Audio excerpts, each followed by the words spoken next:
Hello everyone, welcome to ATN. I'm your host, Amin Dillon, and today I'm here at the Powerade Center in Brampton to hear the details about the second annual Kotak Law Military Appreciation Day. Now this is the day where military families are invited down here for a fun-filled day enjoying Canada's favorite sport, hockey with the Brampton Beast. Here are the details of what's going on Sunday.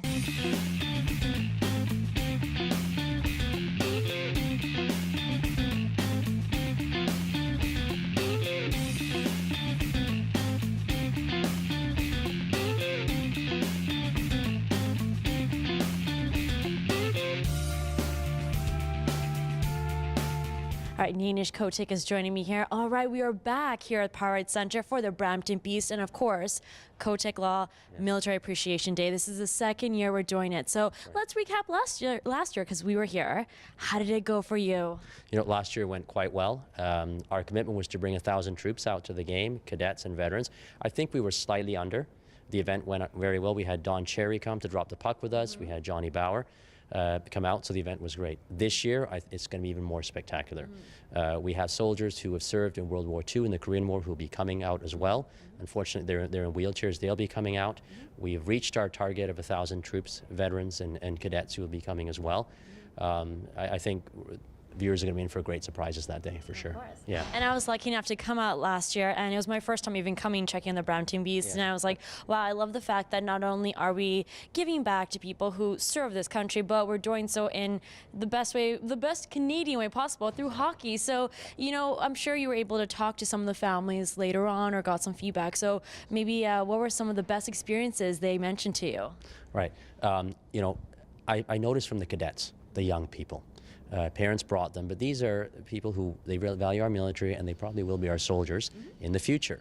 And they just loved it. They came up to the booths, they had their pizza, their parents loved it, and they were so thankful and grateful. Even the soldiers who were here, I think, you know, I saw tears in some eyes in the ceremonies at the beginning. They were very thankful, and this is a great way for us to give back to our military, to give back to our country. Ninish, I know you are a father, you've got a little one, and I think this is just a great opportunity to also let the next generation know what it means to have Remembrance Day, what it means to appreciate all the freedoms that we enjoy, which is all based on all the past generations that have sacrificed. And you've mentioned many of the wars that we've been a part of. So, you know, when you bring out your son, when you see the families bring out their little ones who may not understand that their family member is serving abroad, or maybe you just don't really understand the whole scope of it, what do you hope the next generation really understands about that sacrifice? Well, I think that they do learn in school to a certain extent, nation building, what built our nation. I think they learn in grade 9 or 10 history.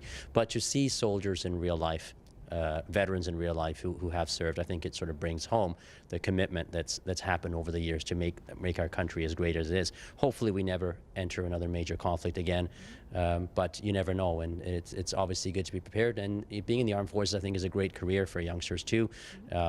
They can learn engineering, they learn their field, they learn their trades there as well, and they get a chance to serve their country too.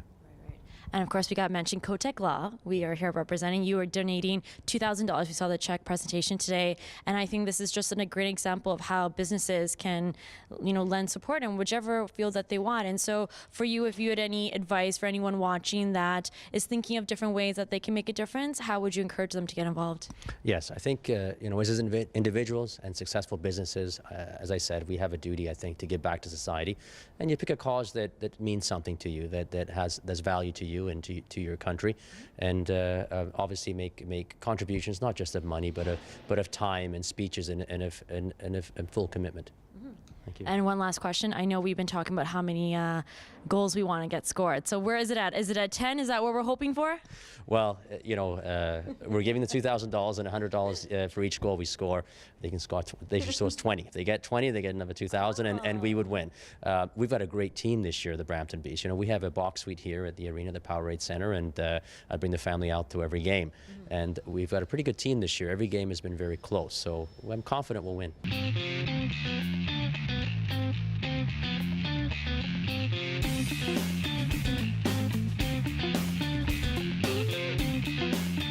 General Manager Carrie Kaplan is joining me here. All right, Carrie. So it's great to see you again. We saw you last year for the first ever Kotak Law Military Appreciation Day. We were here for year 2, and so let's recap last year. How did it go for you? It was a great success. So last year we were fortunate. Johnny Bauer and Don Cherry were here, and we had a lot of soldiers and wounded warriors and a number of people that came. The team played really well too, so it was a fun day and a fun game all around. But I think the most important thing is that it's a bit of a thank you for us to give back to people that really commit, make the ultimate sacrifice for our country. And Kotak Law has been an unbelievable partner for us in helping us do this.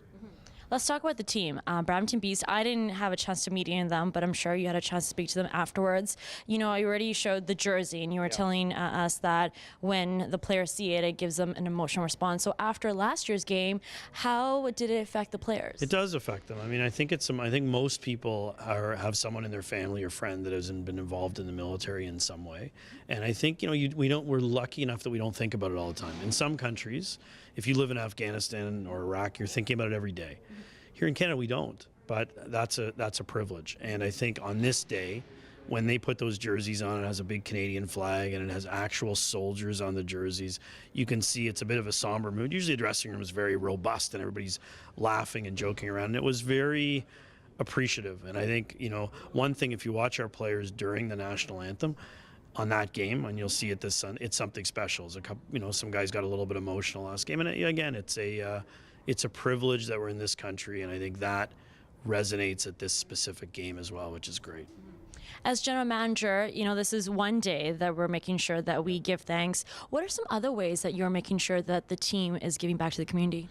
I think we believe that from a community standpoint, we try and do something on every one of our games. So in this case, it's the military, obviously, which is going to be great to, you know, do this every game for the military. It wouldn't be, which would make sense. But we work with about 100 different charities over the course of the year. So if it's food drives or if it's raising funds for those who are less privileged, we try and do something like that in every one of our games. So if you come out, we really look at that we have the privilege of 36 events. And each event has certain components, and one of them is, hey, how can we give back? So we try and do it every game.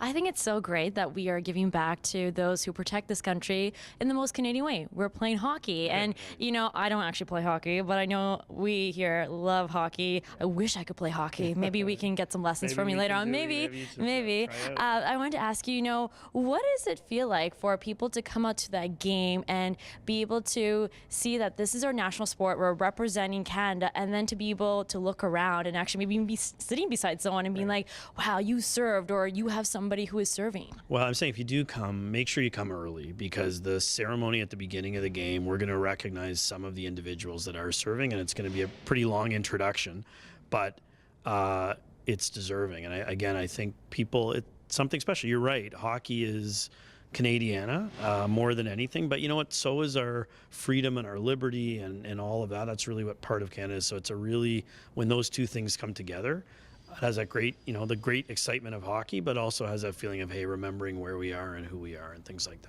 Of course. And we want to make sure everyone comes out and supports, because Mr.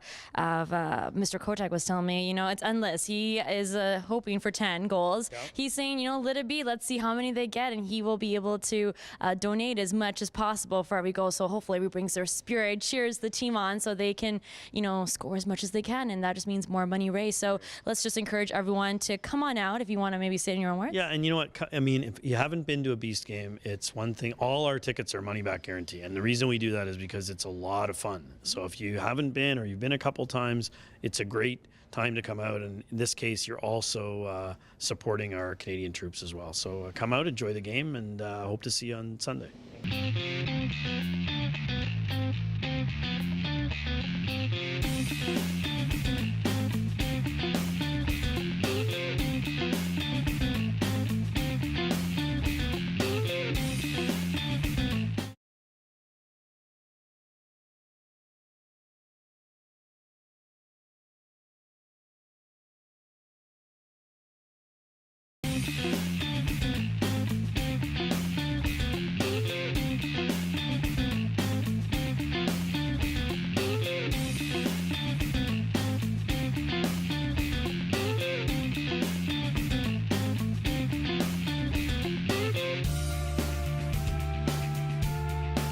David McDonald's joining me from Wounded Warriors Canada. And David, we saw you last year here. We took in a great game, and I had a great time. I wanted to find out from you. I know you were talking to many of the families afterwards. So what was the response like from them? All of them were just really happy that they got a chance to come out and actually enjoy a game of hockey like that. A lot of them were surprised how good the hockey was, which I kept telling them I don't understand why, but no, it was a really good hockey game. Everyone had a really great time, and actually, it was made more of an impact than maybe a lot of people even thought. I actually had 3 veterans come up to me after, in the weeks after the game and like that, and this was the sparking point for them to actually come forward and ask for help.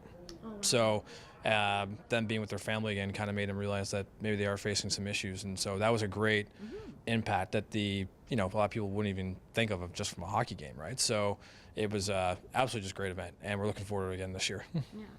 For maybe some of the viewers that are not familiar with Wounded Warriors Canada, I thought it was so nice to have so many families here, and especially families that can meet with other families who have gone through the same thing as them. Now, I don't know outside of what we're doing here with the Brampton Beast, what other opportunities families get to kind of go in and have just a fun day to kind of forget and just enjoy being together. So maybe you can talk about some of the other opportunities they get. Sure, yeah. So, yeah, I mean, as you said, one of the focuses actually of this year is actually about the families. When we say we deploy, our families deploy with us. It's not an understatement. So when we come home, often our families have to go through a lot of reintegration issues as well. And having that opportunity just to kind of relax and be able to hang out with other families and see what everyone else is doing and some of the issues they're facing is a big breaking point. So outside the Brampton Beast organization, Wounded Warriors Canada, for example, we run what we call Tribute to Your Service weekends, held throughout Canada, and that involves 50 veterans and their spouses coming to a all expenses paid resort for a weekend, and the whole point is just to relax, take a breath, and focus on yourselves for once, which is something they probably haven't done in some cases decades or anything like that. So there's that. There's a military family resource centers that are scattered throughout the country. They're in all major military bases, and they set up events as well for the families, both for members who are deployed, when their families their family members are deployed, and then when they're come back home, and teach them kind of communication skills and like that. But mostly, all our programming really at Wounded Warriors Canada is centered around the family focus. And when Roy Dallaire came on as our national patron a couple of years ago, that was his mandate, and that was his challenge to us to make it family focused. So the Tribute to Your Service, the co-program we run, which teaches military couples communication skills. Can Praxis, which uses horses as treatment. That's all about the families. You don't attend it as a single individual like that, because it's about building that trust between the family again. And we know, it just came out actually just recently in a report, that the family is so integral to that veteran being successful in their care. And not just veterans, but also our first responder community, which is something we don't think of. The local heroes here that often have served in the military as well, but our firefighters, our police officers, our EMS workers, they suffer from a lot of the same things we do in the military, and their families suffer along with them. So we're encouraging them to come out as well to enjoy this great day of hockey. Of course. David, I want to ask you, there's so many amazing things that you're doing, and I know a lot of these things require support from the community and also money. So can you maybe talk to us a little bit about how you're getting your funding? Sure. So yeah, it's through a lot of it's through partnerships like this. We can't run our program without partnerships. Partnerships make programs possible, is what we say, right? So a huge amount of it is just from everyday donors, everyday Canadians like yourselves and your viewers out there that decide to donate $5, $10, $15, $50 a month. And you can do it through our website, woundedwarriors.ca. Yeah, I mean, 80% of all our funding is from that. And it's amazing when you think that last year we did almost over $2 million from funding just like that back to the programming. Is amazing. This year we're on track hopefully to do about $3 million, which we're hoping for, and the remainder outside of that would be major corporate gifts. We have some amazing corporate partners and smaller third-party business partners, Budget Blinds, Glenfiddich, to name a few, The Brick, and Brampton Beast, that goes really out of their way to make sure that we can continue funding our programming and be the positive change in the lives of these veterans and first responders as well as the families. Of course. You know, just being here today and being able to say I was here last year, I thought it was just a great example to say, you know, you could just be a regular person and just buy a ticket, you know, for somebody serving, or, you know, buy several tickets for the family. It's not that expensive, and it's just such an easy way to just go, you know what, let me do this and give thanks. So for people that are thinking, how do I give back? Maybe they're thinking, I gotta have a lot of money, I gotta be a company. There's seriously such small ways that they can really give back. Absolutely. And I mean, I come across that all the time, that people think I can't give much, so what impact can I possibly make? And a big campaign we're running right now is our 22 push-ups campaign. So you agree to do 22 push-ups over a 22-day period and donate $22, one-time donation of $22. Through that one campaign in Canada in the last, I'd say 4 months, over $80,000 has been raised. That's enough to fund a program for a year. So it's amazing how it's only $22 per person, and that small little donation can lead to a huge impact.